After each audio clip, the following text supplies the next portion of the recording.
Oi, gente, boa noite, tudo bem com vocês?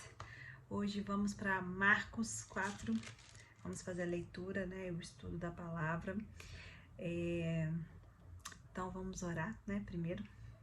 Amém, Jesus. Pai, nós te agradecemos, Senhor. Louvamos a Ti, Pai, porque o Senhor é bom. Tua fidelidade dura para sempre, Pai. Tu és um Deus fiel, um Deus justo, Deus poderoso. Aquele que tem zelado e guardado por nós. Aquele, Pai, que nos fortalece, que nos levanta nos dias de desânimo, nos dias que nos sentimos cansados, sobrecarregados. Ah, Senhor, Tu és a nossa força, a nossa fortaleza, nosso refúgio, Deus. Em Ti nós podemos confiar, Pai. Ó Deus, eu oro, Pai, para que o Senhor revele as Escrituras para nós, Pai. Revele, Pai, aquilo que o Senhor tem para falar aos nossos corações essa noite, através da Tua palavra, Senhor, que é a lâmpada para os nossos pés, Jesus. Ah, Deus, nos dá compreensão, entendimento, nos dá espírito de discernimento, Senhor. Eu oro, Pai, para que cada pessoa seja alcançada pela glória do Senhor agora neste momento, Pai. Que a palavra possa gerar, Pai, mudança de comportamento, mudança de pensamento, Senhor. Ah, Deus, palavras possam gerar cura, libertação na mente, Pai. Aqueles que estão cativos na mente, Pai, possam ser libertos através da Tua palavra. Essa é a minha oração, Senhor, em nome de Jesus. Amém. Então vamos lá, parábola do semeador. Aqui essa parábola também foi cantada em Mateus, né? Contada em Mateus. E que falava assim: novamente Jesus começou a ensinar à beira-mar, reuniu-se ao seu redor uma multidão tão grande que ele teve que entrar num barco e assentar-se nele. O barco estava no mar, enquanto todo o povo ficava na beira da praia. Ele lhes ensinava muitas coisas por parábolas, dizendo em seu ensino: ouçam. Aqui quando diz ouçam, não é só apenas ouvir, tá, gente? É ouvir e obedecer. Então é para prestar atenção e obedeçam, né, ao que eu estou dizendo. O semeador saiu a semear. O semeador aqui é Jesus, certo? Enquanto lançava a semente, parte dela caiu à beira do caminho e as aves vieram a comer. Vieram e a comeram. Parte dela caiu em terreno pedregoso, onde não havia muita terra, e logo brotou, porque a terra não era tão profunda. Mas quando caiu o sol, as plantas se queimaram e secaram, porque não tinham raízes.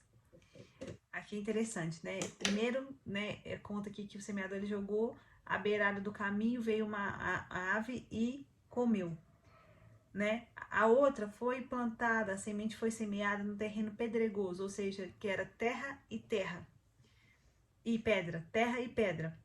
Ou seja, não era um terreno totalmente terroso, né, onde podia brotar. Então, como não tinha muita terra, ela brotou, mas não criou raízes profundas. Então, logo quando veio o sol, queimou e essa planta morreu, porque não tinha raiz.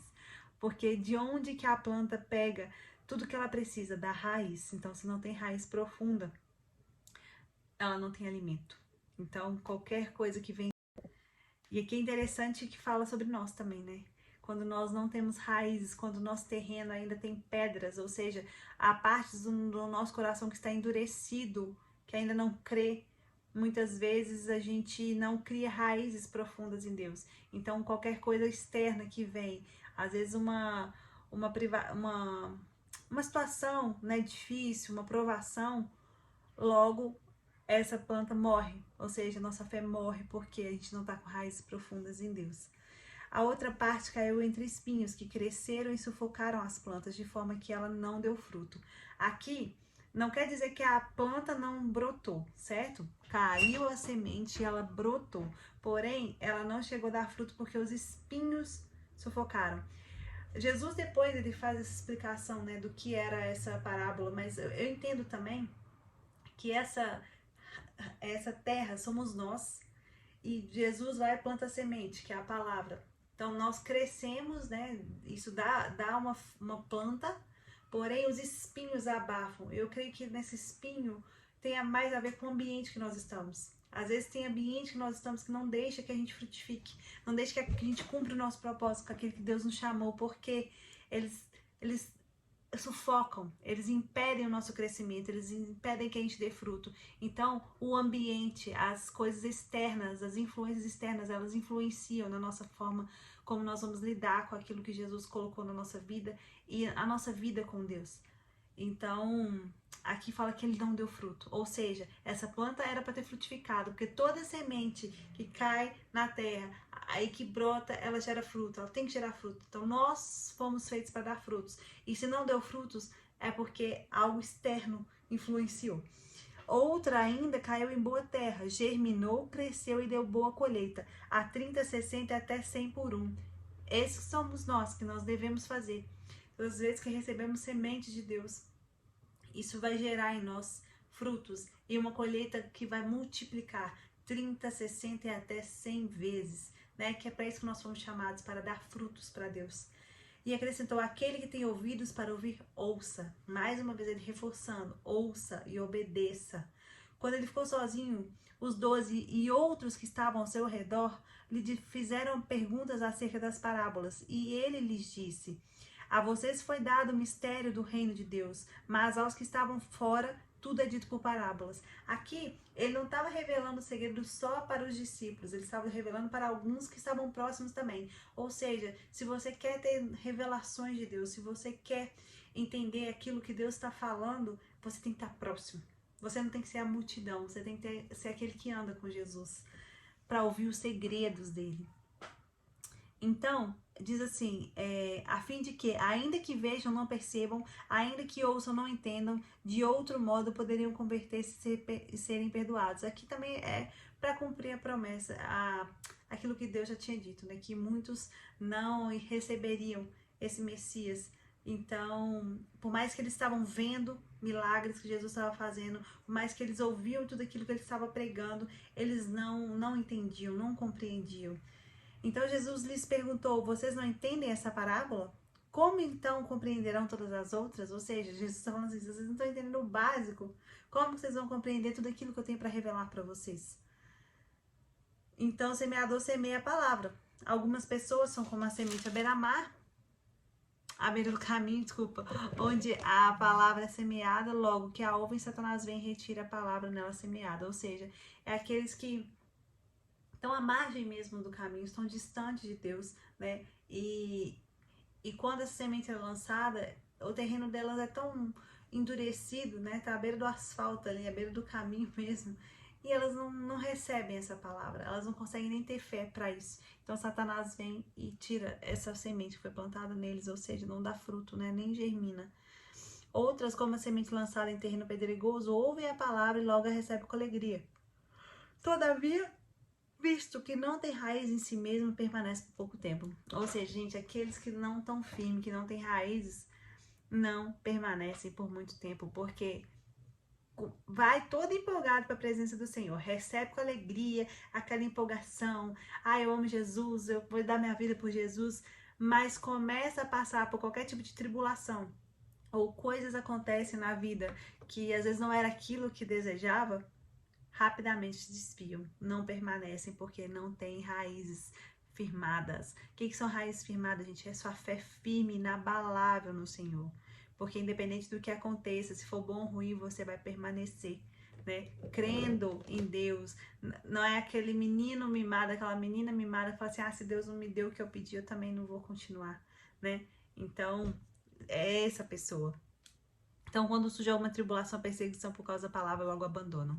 Outras ainda, como a semente lançada entre os espinhos, ouvem a palavra, mas quando chegam as preocupações dessa vida, o engano das riquezas e o anseio por outras coisas sufocam a palavra, tornando-a infrutífera.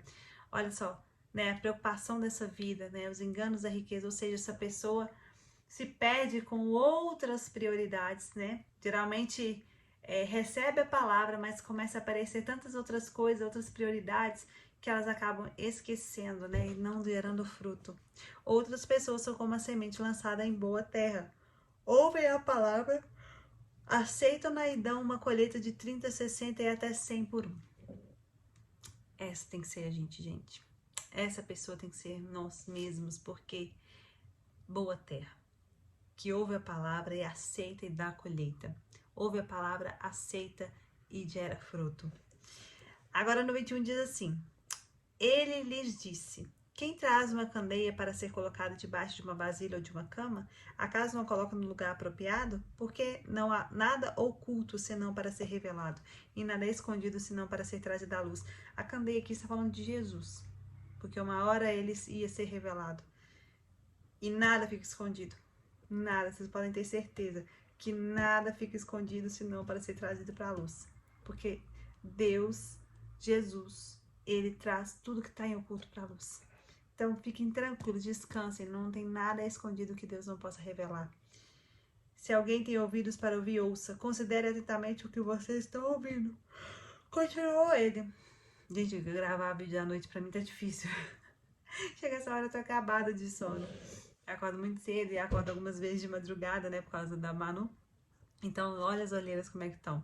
Mas eu amei, abrindo boca aqui, vocês me desculpem, tá, gente? Mas é porque quando eu gravo esse vídeo à noite, eu já tô com muito sono. Mas vamos perseverar em nome de Jesus. Com a medida com que medirem, vocês serão medidos, e ainda mais lhe acrescentarão. Aqui tem uma explicação que eu acho até interessante na minha Bíblia, que eu gostaria de ler para vocês. Que diz assim, que quanto mais tempo, que essa passagem significa que quanto mais tempo passarmos refletindo na palavra que lemos e ouvimos, mais poder e capacidade teremos para obedecer a ela. Mais conhecimento por revelação teremos a respeito do que lemos ou ouvimos. Isso nos diz basicamente que extrairemos da palavra de Deus aquilo que aplicamos a ela. Quero que você receba o máximo benefício da maravilhosa palavra de Deus. Portanto, seja diligente em estudá-la, lê-la e aplicá-la à sua vida. Porque quanto mais, aqui ó, com a medida com que medirem, vocês serão medidos e ainda mais eles lhes serão acrescentados. A quem tiver mais, lhe será dado, de quem não tiver, até o que tem, lhe será tirado. Ou seja, quanto mais você buscar da palavra, mais revelações você terá dela. 26, parábola da semente. Ele prosseguiu dizendo, o reino de Deus é semelhante a um homem que lança a semente sobre a terra. Noite e dia, estando ele... Meu Deus, socorro, perdão. Noite e dia, estando ele dormindo ou acordado, a semente germina e cresce, embora ele não saiba como. Aqui é muito interessante isso, porque pensar bem que a gente coloca a semente na terra, a gente não sabe como vai acontecer, mas ela germina, ela brota, ela dá fruto, ela cresce. E assim é quando Deus planta uma semente nossa.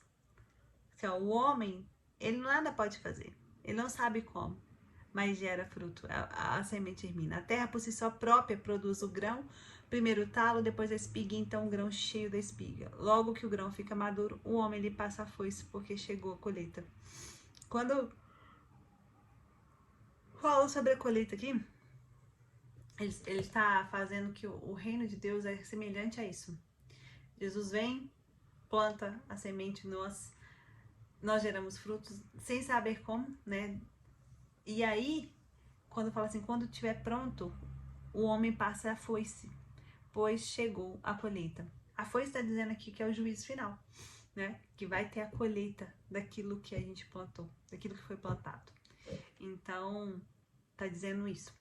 Agora o 30 diz assim, novamente ele disse, com que compararemos o reino de Deus? Que parábola usaremos para descrevê-lo?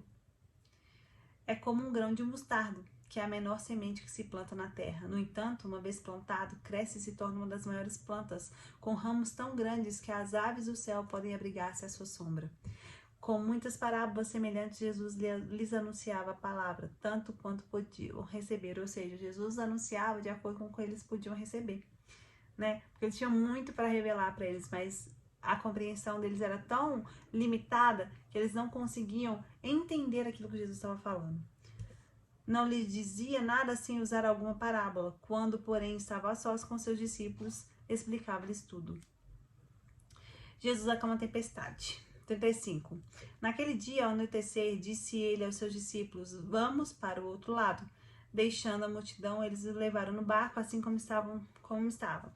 Outros barcos também o acompanhavam. Levantou-se uma forte vendaval e as ondas se lançavam sobre o barco de forma com que este ia se enchendo d'água. Jesus estava na polpa, dormindo com a cabeça sobre um travesseiro.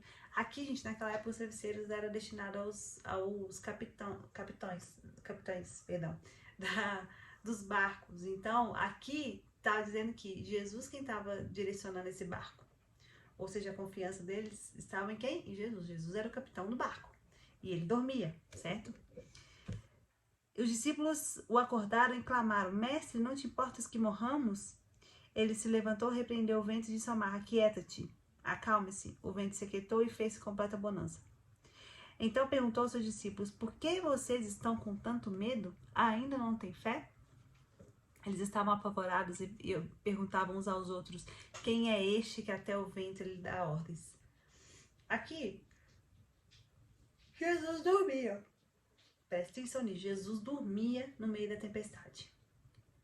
Ao olhar para eles, já andando com Jesus há tanto tempo, eles já sabiam do poder e da autoridade de Jesus. O que eles deviam pensar?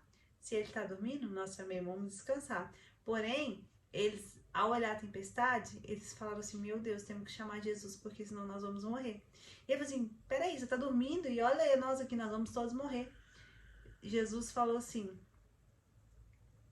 Já deu uma ordem, aquieta-te vento, aquieta-te mar e pronto. E ele falou assim: Por que vocês estão com tanto medo? Tipo assim, vocês não estão vendo com quem vocês estão? Vocês ainda temem, né? Vocês ainda não conhecem quem é a pessoa que está com você, o Filho de Deus? Porque Deus fez todas as coisas, o mar, o vento, a tempestade, tudo. Então, Deus tem autoridade sobre tudo isso. Jesus, o Filho dele, também tinha. Então, por que vocês estão com medo? Né? Ainda não tem fé, ou seja, por tudo que vocês viram, vocês ainda não creem? Então, nós também somos assim, né, gente? Às vezes a gente anda com Jesus, a gente tem uma vida cristã, a gente tem uma vida com Deus, ora, jejua, busca, mas quando vem alguma tempestade sobre a nossa vida, a gente desespera e clama a Deus, fala assim: Deus, olha o que está acontecendo na minha vida, olha pelo que você está passando, você não vai fazer nada. E Jesus, da mesma forma, fala com a gente: Por que vocês estão com tanto medo? Vocês ainda não têm fé? Vocês ainda não confiam? Como vocês andam comigo? Vocês oram comigo? Vocês fazem tudo comigo e vocês ainda não têm fé? Então, porque, gente, aquele que governa o barco está no barco. Então, creia que aquele que governa a sua vida, o Senhor da sua vida, Jesus, está no seu barco. Então, se Jesus está dormindo no seu barco, tranquilo, para que você está se apavorando? Para que você está com medo de morrer? Jesus, ele está com você. E ele vai dizer para você: Por que você está com tanto medo? Você ainda não confia que eu estou na direção do seu barco? Né? Então, essa é a palavra para nós hoje. Em meio à tempestade, descansar.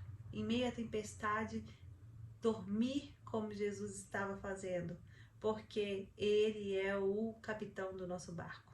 Então, nós não temos medo, porque ele pode fazer infinitamente mais do que pedimos ou sonhamos. E outra coisa, Jesus, ele pode acalmar a tempestade no tempo certo. Então, vale a pena a gente descansar e confiar que ele não perdeu o controle de nada. Amém? Que Jesus abençoe, que você seja uma terra fértil, que recebe a semente e que aceita a palavra e que gera uma colheita de 30, 60 e até 100 por um. Deus abençoe vocês. Até amanhã.